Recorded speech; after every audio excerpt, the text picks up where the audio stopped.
Class, let's get out our notes. Today we're going to take notes. We haven't had a note day in a long time. But before we take notes, let me remind you that you do have, please sit down. Thank you. So let me remind you that this is the last week of normal school. So if you are behind on any of your assignments, especially your project-based test kind of, so where you did the menu, the entree, the appetizer, the side, get those turned in. Give yourself a chance. If you owe those Indian notes, those Indian boarding school notes, get those turned in. Calamity Jane, get those turned in. So all these assignments, last week we did the worksheets, lesson 2, lesson 3, get those turned in. But that's a good question. That's a very good question. I don't know. I want to know the answer to it. Yeah. If your finals aren't Tuesday or Wednesday, I need to come in before class or stay after school. Okay, just talk to me, and I'll be here. I'm usually here until about 4 o'clock. We'll get that taken out. If you need to take them, I don't know if you will or not. I need to because in my speech class. Pierce, I need you to sit down and look for it. Levi, I need you to close that and get your notes up. Okay, so we're going to talk about the expansion of industry in America at this time period. So this is where America transforms. This is at the apex of it. This is where America transforms from an agrarian society into an industrial society. What does agrarian mean? Yes. Does that mean like you're focused more on agriculture and stuff? That's like your Yes. main source. Right. So small farms, agriculture, agrarian, they're the same text. Exactly right. So then what does it mean to change and transition? What happens to an industrial economy, industrial society? Mr. Bill? You mass produce stuff. Yes, you start to produce stuff. You start to have jobs. You have an economy that's a market-based economy. So you have food that people can get at different jobs. They can come to a market, right? And they can get bananas, they can get tomatoes, they can get canned this and meat for that. So it transforms the way life is, correct? Right. So we're industrializing. So, and then we're harnessing technologies, we're harnessing materials from the earth, and we're using those for energy, right? We're using those for structure. We're using those to make cities. So this is a migration from rural farms to what? Industries. Industries, but into, people are moving more into Condensed areas. Condensed, what do we call those? Urban areas. New York Cities. Cities. Okay, so we're moving people into cities, we're migrating to cities, especially in the north, right? So these major cities in the north, we're moving to Chicago, we're moving to New York City, Boston, Pittsburgh, Cleveland. These are the major hubs in the north. Is America at the forefront of this? No. At this time period? Yes. We are the most advanced nation on earth insofar as industry goes. We're going to talk about a few major things, and from our videos, I think we've already hit on a few of these. So, but first, who is this? Grover Cleveland. Grover Cleveland. What was he? He was president. So he was the 22nd president, and then uniquely he became then he lost the election. He was not the next president. Somebody else was, and then he became president again. So he's the only man in history to go from being president, losing, to being president again, until Donald Trump. I don't know. I'm just joking. Yeah. Catherine. Which president was he? 22nd and 24th, and then again 24th. So he was 22. Was that a good joke, Abby? Yes. That's not a joke. It wasn't It's a not a joke. joke. It's a statement. Is he gonna win? What do you think? Yes. Yeah. I hope so. So statistically, it is actually fairly likely that he will win. Do you think Missouri will vote for him? Yes. Oh. But don't switch it. You don't want it. I use this video. Hey, look at this very interesting fact. Catherine, what does that say? Francis Folsom was Dude, He's the original. 21, and President Grover Cleveland. that should be illegal. Well, it is now. Cleveland returned to the White House 4 years later. just in time to serve during the biggest economic depression. I would write that down. Let's write the Panic of 1893 down. We're gonna watch it. Look at his mouth. Ew, why? Why do you have his mouth? Why do they have his I jaw? think it's a mold of his. That's disgusting. Why does it say it's a tumor? Yeah, he had a tumor. So he had this and wasn't very vocal about it. But that must have been very, very painful. What do you mean? That's what you get for marrying a 21-year-old. Okay, as a 40-year-old. 48. He was almost He's 50. like Cheryl without white hair. That's a little bit of an A little bit. Age is just a number, Bill. That's. So was Of course you 911. would say that here. No, like. Yeah. Romance is I'm gonna marry Ew. That's do Waited the, until she was old enough. what's the age gap, Haley? Do the math. 21. 28 years. You almost could have been alive. What is black gold? Oil. Oil. So we're gonna transition and we're gonna talk about this man, Edwin Drake, not Drake. Drake started from the bottom, now he's here. Mr. Pierce. Oh, did you know that oil wasn't practical for consumption until 1859? There you go.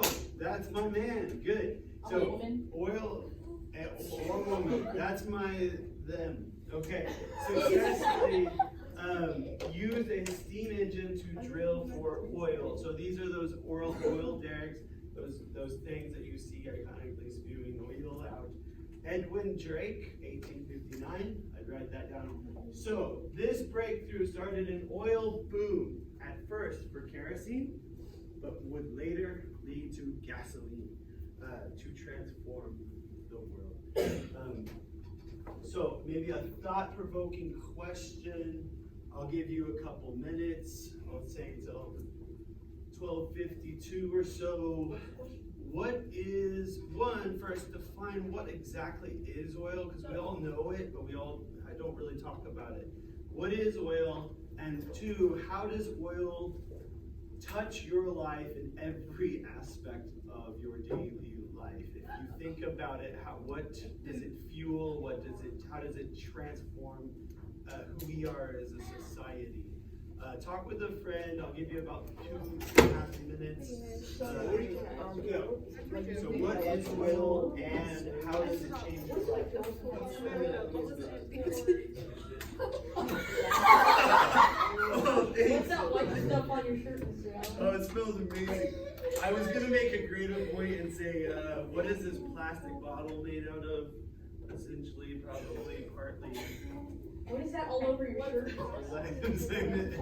So Haley, what is oil first? Everything. Oil is, I love it. What is oil? Overpriced. Right. The economy. What? The economy. The economy. It's a liquid. Refined gas. Okay, oil itself is what? It's a Oil is liquid. a crude burnable energy. Oil is a crude Natural burnable resource. energy that is a Natural gas. fossil fuel in our earth. Yep. It's a liquid. It comes from what? Rocks. Dead The animals. ground, but over millions of years. What? Dinosaurs. Which is grease. Waste. Grease. I don't know. Well, what happens over time? Lava. Dead trees, dead dinosaurs. Digest. Everything dead. Decomposition. Decomposes, breaks I down. know what you're saying. Decomposed. Why do you know? Where you get the oil. Right. So, Wait. So if I can live forever, I can make oil in my backyard. yes, absolutely. You could become oil. I Yes. could become so rich. I went to chemistry class, right?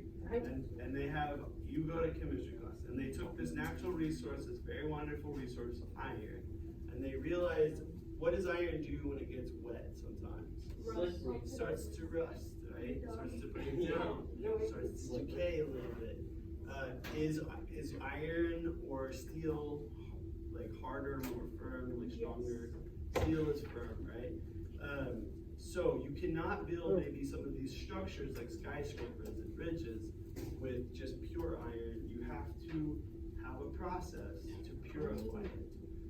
And so this is called the investment process. What video did we talk about? Carnegie. Carnegie made his billions on steel, I thought, right? I thought he was a millionaire, not a billionaire. They were two of the richest people of all time. But they didn't make. Were they billionaires in their time, or like? Yeah. They make money again.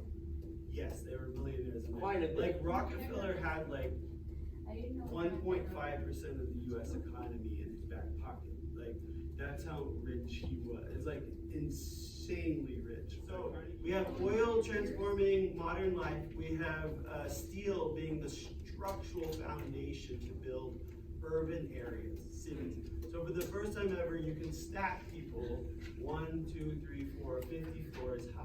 Okay, and you can do that over and over and over again in a city like Chicago or New York.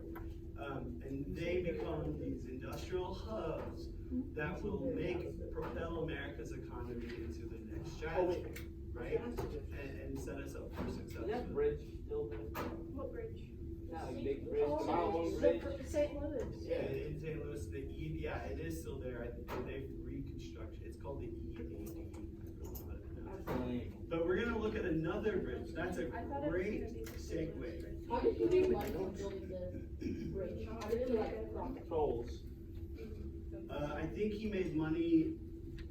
Well, he lost money on that bridge. But what did he do? He gave He proved that his America a steel guide is- map for using steel on a large scale basis. So Oh, and then, so then everybody wanted to buy steel from him. yeah, absolutely. So Pierce, there you are. You're up there. I would not use it in eight. You would not be up there. Ethan would love that. That's girl. insane. He likes I I love love that. Ethan has died. Ooh, what about that picture? Oh, heck no. Thank you. And, Hey, uh, I guess maybe this we is- can take City officials were Take some notes as we go through this too, okay? That's good, maybe take some notes as we go through. understandably skeptical. How long did that take to do? 14 years. 14 insane years. So it took 14 years to build the Brooklyn Bridge. Is the Brooklyn Bridge still standing? Yes. Yeah, what year was I can't it? be the only one surprised by it. 1883. Okay. So it is in 1883 or 1983. So was Haley, so was I You were? in 83. You're 36? Your mom's lying to you. She's been 36 for the past 12 years. Yeah, that's why. Okay. Your mom's like you, but you're 82. So, what does a society that is at different stratus, what does that create? It creates, anybody know? What does it, when societies are at different points, what does it create? Especially, Creates a powerhouse of the country that's like. okay, it creates, okay, so essentially what it creates on a country scale and even on an individual scale is inequality, right? It creates a sense of inequality. It creates a sense of wealth and poverty. It creates a sense of strength and weakness. It creates these opposite gaps, those who have and those who do not have, and to varying degrees, everyone's in between. Where an agrarian society, even simpler, like a hunter-gatherer society, doesn't have those distinctions as much. Did people work a 9-to-5 job with a contract that says, I'll pay you this much money if you do this, this, and this. I'll give you some days off here. I'll give you a sick day. If you do bad, you might get fired. If you do good, you might get promoted. Did people do this and have a manager or a boss before? Not many. No. This transforms the way society works, right? This transforms the way society functions. Okay, this creates, like I said earlier, it creates inequality. It creates a gap between the managerial class and the lower class. So it's creating classes. Do you have a question? Okay, so you know how people now, like, older people will talk about how we are now? It was probably worse than, like, people that worked without managers back then. Oh, and stuff. yeah. They'd be like, we worked in tough conditions with no managers, all on our own. Sure. I would hate it. Sure, People sure. say that every day. That's why out of this time period, unions start to form because they were like, workers need rights. We need protections. We need help from a bigger group other than ourselves. Child labor at this time, you think that was happening? Oh, for sure. For sure, absolutely. Little kids were in factories. Little kids, it was really bad. So you had people like Mother Jones come along and create a lot of standards that we still have today. It came out at this time period because that's when we were first dealing with some of these issues, some of these problems, some of these. 1876, Thomas Alva Edison, his friends called him Alva. Look up here, his friends called him Alva sometimes. He became a pioneer in the new industrial frontier when he established the world's first research laboratory in Menlo Park, New Jersey. I would write Menlo Park down with Edison's name nearby. Some would call him the magician of Menlo Park. This is the first research laboratory in the world. This is insane. And why is this possible? Why is this now, for the first time in human history, possible to have a research lab where a guy spends his whole day just testing out theories? Because there's money to go around. There's money to go around. There's an economy that can feed him, right?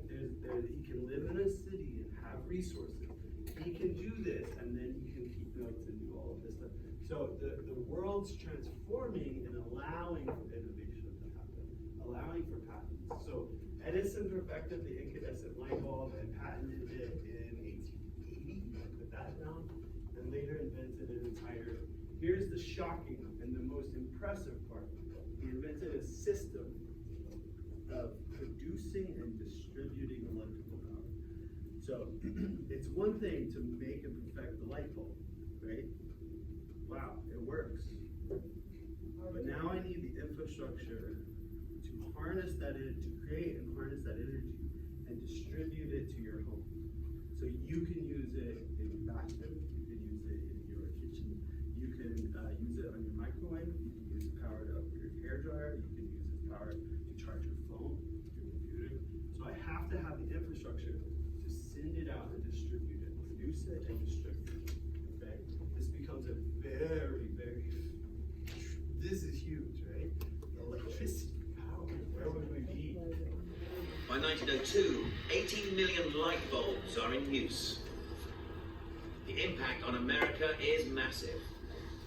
Sports venues, factories, and shops all can now operate at night.